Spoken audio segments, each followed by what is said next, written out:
नमस्कार, मैं एल माणिक्य Prabha all India परिसंघ की ओडिशा की वर्किंग प्रेसिडेंट हूँ। और आज जो किसान आंदोलन हो रहा है उसके बारे में कुछ बोलना चाहूँगी। जैसे कि आप सभी को पता है, जब ये किसान बिल लाया गया तब से ही किसान इसको विरोध करते आ रहे हैं और उसके खिलाफ आंदोलन कर रहे हैं।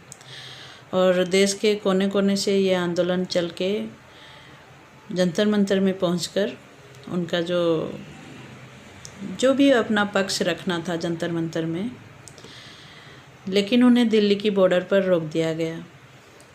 ये पूरा गणतंत्र की जो हत्या होती आ रही है शुरू से, ये भाजपा सरकार की काल में जो गणतंत्र की हत्या हो रही है, ये भी एक तरह उसी गणतंत्र की हत्या में शामिल है। क्योंकि जो भी आइन लाया जाता है, जो भी बिल पास होता है और उसे हम विरोध करते हैं, ये विरोध करना हमारा हक बनता है। गणतंत्र की सिस्टम में एक विरोध करना, किसी भी चीज़ के खिलाफ में हम अपना आंदोलन करना, ये हमें गणतंत्र हक देता है। और सीधा तरीके से भाजपा सरकार जिस प्रकार की गणतंत्र की हत्या कर रही है, ये भी उसका एक रूप है।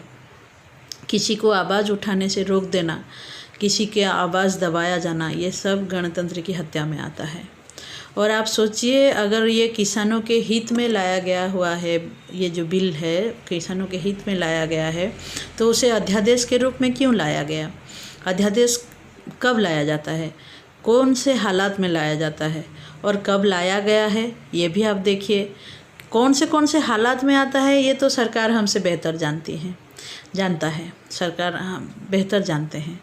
तो अभी जो नाजुक हालात चल रहा है पूरे देश में, पूरा देश और देशवासी कोरोना से लड़ाई कर रहे हैं अपने जीवन के लिए, अपने रोज़गार के लिए, तो उसी समय ये बिल लाकर एक मानसिक तौर पर किसी को प्रेशराइज करना, एक समूह कम्युनिटी, एक समूह जो प्रजा है, समूह एक जो होता है हमारा पूरा किसान बोलेंगे तो आप पूरा देश को समझेंगे, क्योंकि हमारा देश कृषि प्रधान देश है। भारत एक कृषि प्रधान देश है, ये हम शुरू से ही जानते आए हैं। तो कोने कोने में किसान बसे हुए हैं हमारे देश में, और ये पूरा किसान समाज को प्रेशराइज कर रहा है। अगर आप किसानों के हित में ये बिल लाए हैं, तो ये जो बिल आप बना दिए कि अभी किसान क्या करेगा, अपना जो अनाज है उसका खरीद बिक्री वो मंडी के बाहर भी कर सकता है। लेकिन वो कैसे करेगा? वो आप उसका मूल्य तय करना पड़ेगा। एक सरकारी मूल्य होने से ये उसको जो है वो फ़ायदा ले सकता है। और ये आप सीधा जो कॉरपोरेट सेक्टर को जो फ़ायदा दे रहे हैं, वो भी उन्हीं को ही फ़ायदा पहुंचेगा, क्योंकि आप उन्हीं के फ़ायदे की बात ज़्यादा तरह से सोच रहे हैं। उनका ऋण माफ़ हो रहा है, लेकिन किसानों का ऋण माफ़ नहीं हुआ है। ये बात अलग है, इसे हम अभी नहीं लाते हैं। लेकिन अभी जो है उनका जो आंदोलन है, ये किस प्रकार हमारे देश का आंदोलन बन गया है, इसे आप देखिए।